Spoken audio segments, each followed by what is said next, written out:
not a sign carved in stone, but it keeps me not alone. Before the war, before the speech, before my lips could even teach.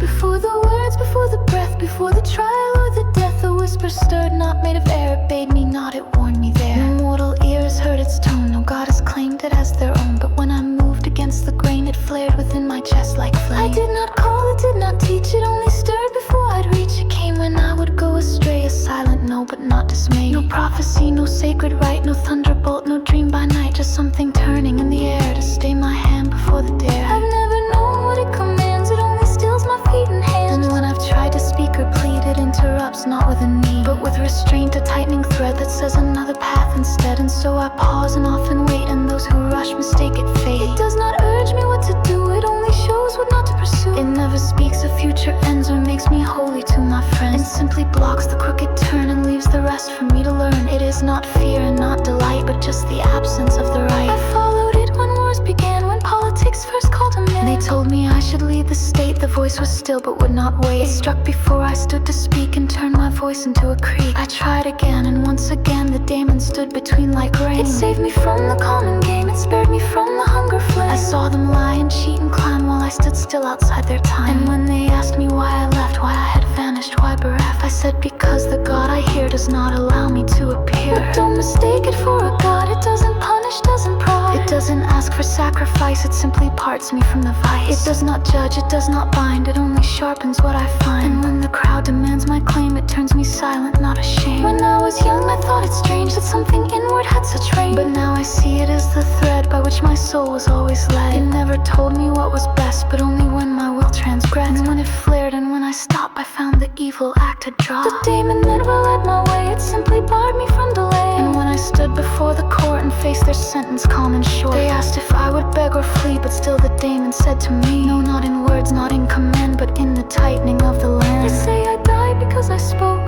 but truly because I never broke.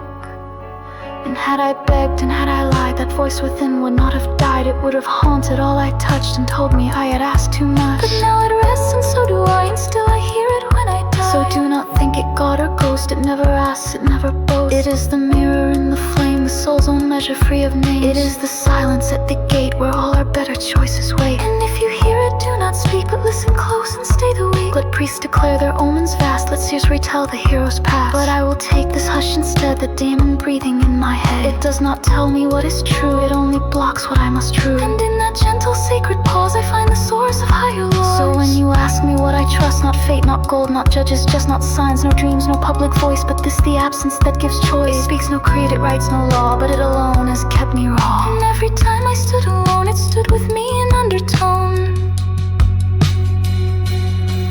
I never claimed the gods had